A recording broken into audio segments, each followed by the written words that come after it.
Selamat malam, Shalom, Bapak, Ibu, dan saudara-saudara yang terkasih di dalam Tuhan Yesus Kristus.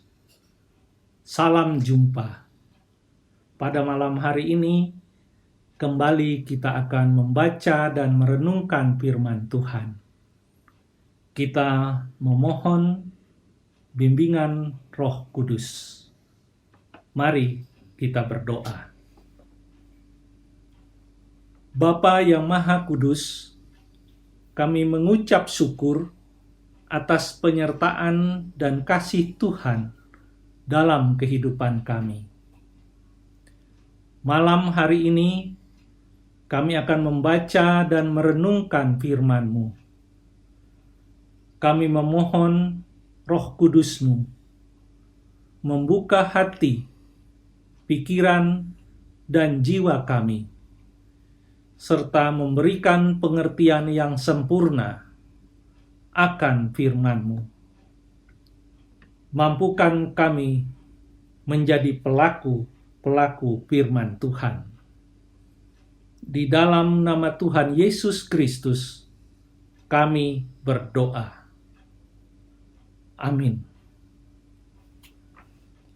Pembacaan firman Tuhan pada malam hari ini dari Kisah Para Rasul pasal 20 ayat 7 sampai 12.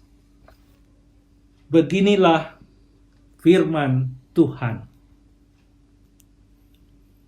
Pada hari pertama dalam minggu itu, ketika kami berkumpul untuk memecah-mecahkan roti, Paulus berbicara dengan saudara-saudara di situ, karena ia bermaksud untuk berangkat pada keesokan harinya.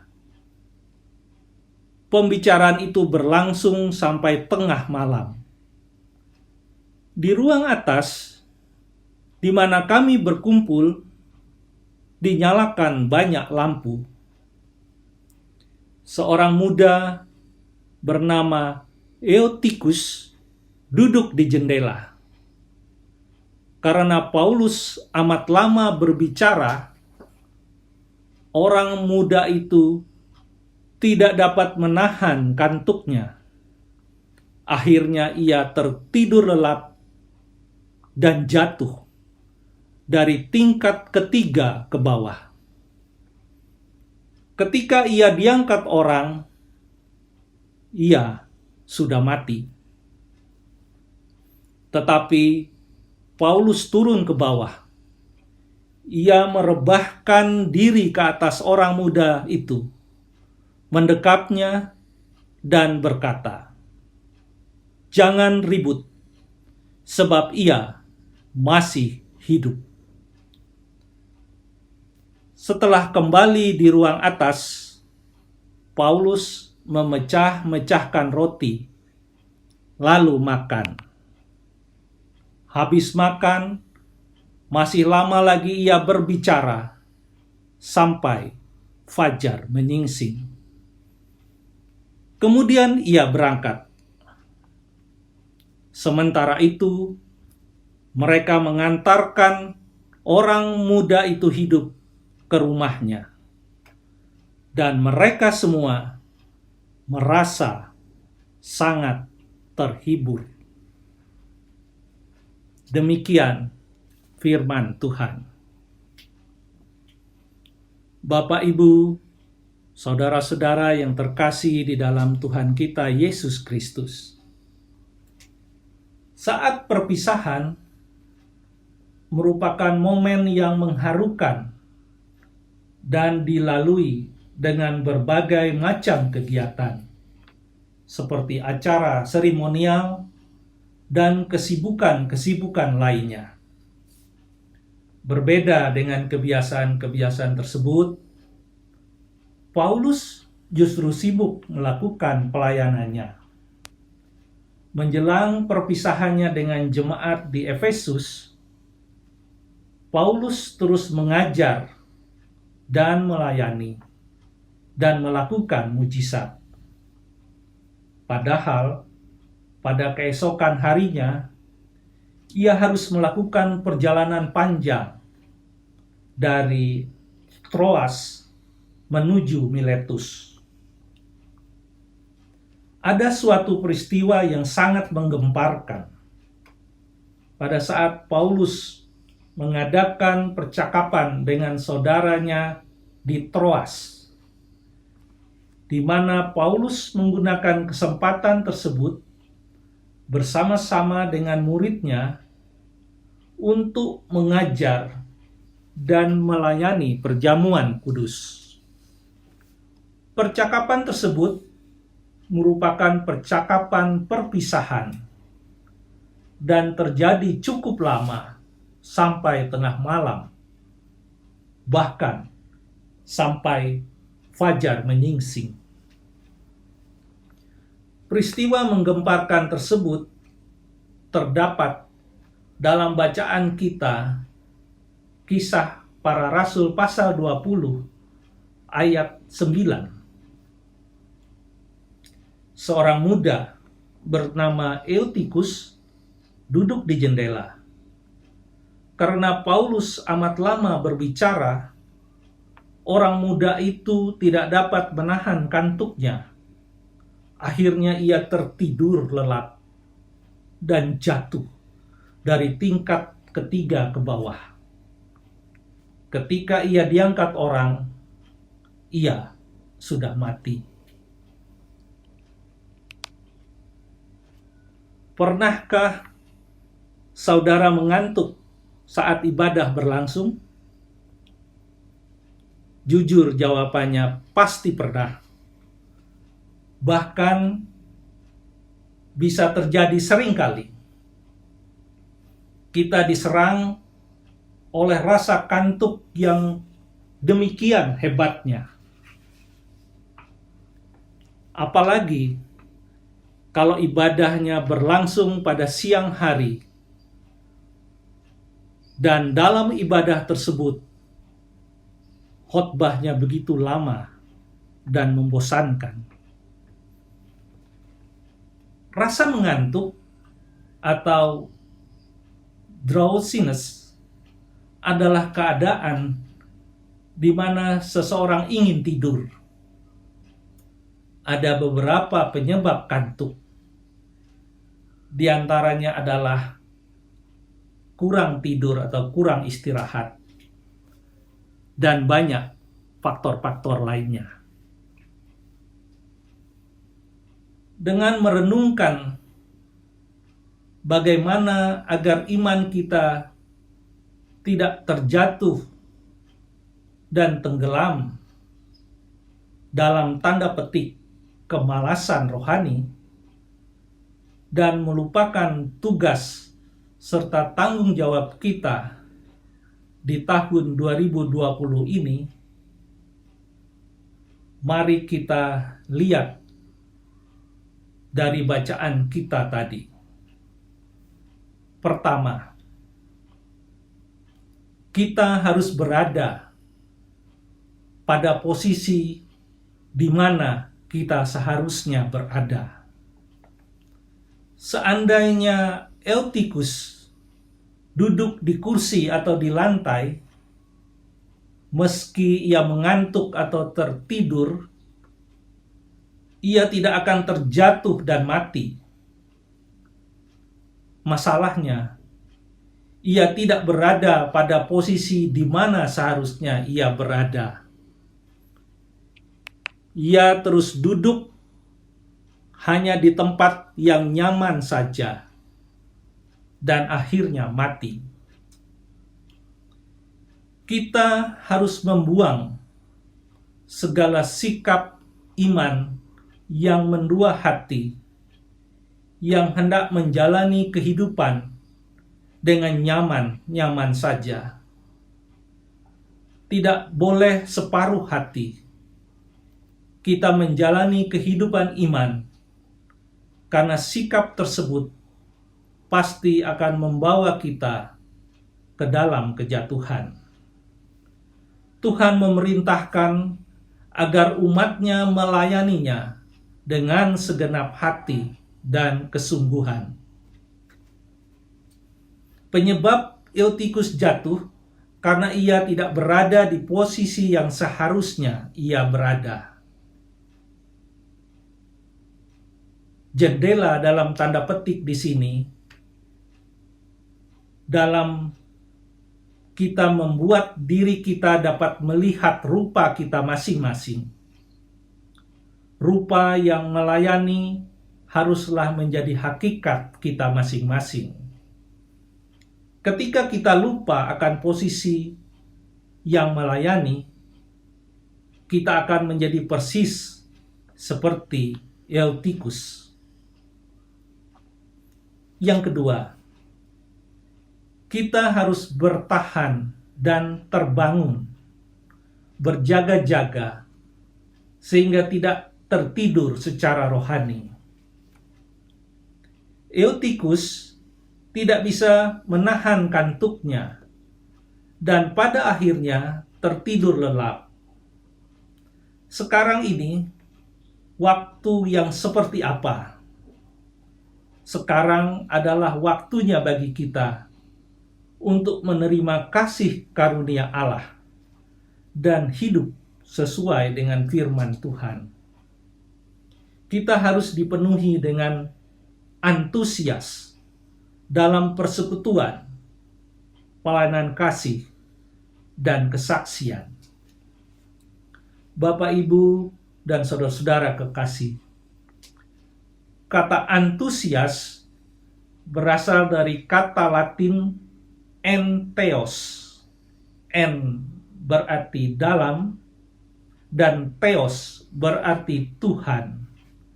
Jadi entheos artinya di dalam Tuhan. Antusias berarti digerakkan dan diinspirasi oleh Allah.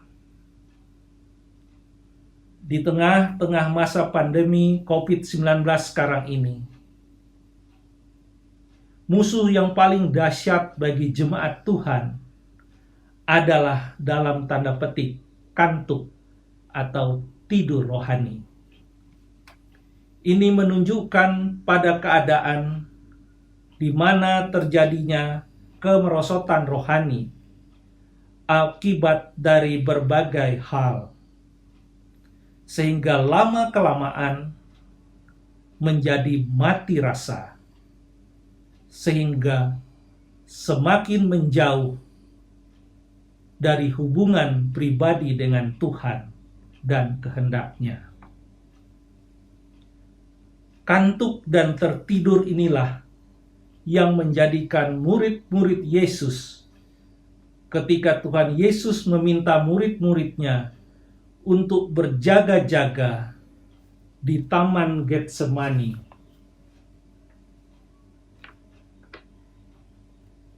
Dalam perikop firman Tuhan hari ini, tindakan Paulus dalam menyelamatkan jiwa anak muda Eutikus yang jatuh dari lantai 3 menjadi sebuah kenangan yang menghibur hati banyak orang. Dengan penyertaan Tuhan, memampukan Paulus memiliki semangat melayani yang terus berkobar-kobar, yang dinyatakan saat menghidupkan kembali Eutikus. Dalam peristiwa ini, kita menemukan sebuah perpisahan yang menghiburkan hati jemaat di Efesus. Karena Paulus tidak hanya menaburkan pengajaran dan pelayanan perjamuan kudus, tapi juga menghidupkan kembali seorang anak muda yang telah mati. Bapak, Ibu, dan saudara-saudara terkasih, saat ini di GPIB ada banyak pelayan Tuhan, para pendeta yang telah diutus ke berbagai penjuru tempat di tanah air untuk melayani jemaat-jemaat GPIB dalam periode 4-5 tahun ke depan.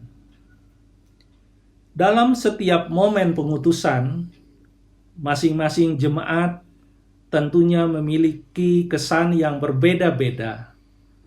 Namun yang paling penting adalah setiap jemaat mengalami pertumbuhan, semakin giat dalam pelayanan, dan semakin mengasihi Tuhan.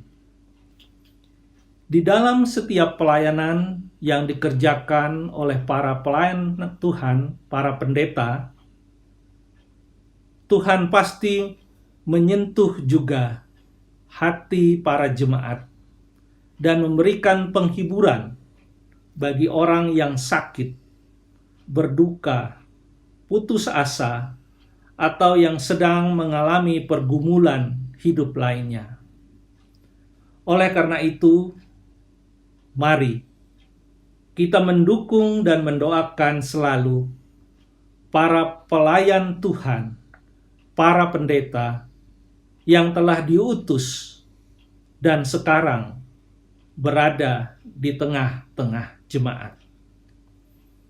Mari dalam kebersamaan kita melaksanakan panggilan dan pengutusan dan mewujudkan persekutuan, pelayanan kasih, dan kesaksian di tengah-tengah jemaat dalam berbagai situasi yang kita hadapi sekarang ini.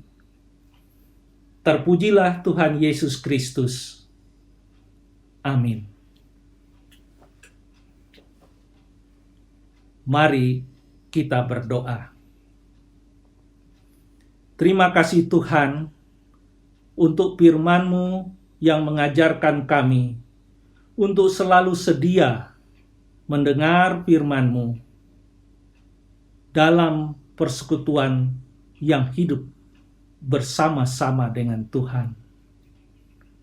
Tuhan memampukan kami untuk menjadi pelaku firman-Mu. Malam hari ini kami berdoa untuk seluruh warga jemaat GPIB Eklesia Bandar Udara Internasional I Gusti Ngurah Rai Kuta Bali. Tuhan menyertai dan memberkati dalam kehidupan jemaat masing-masing, dalam pergumulan yang dihadapi.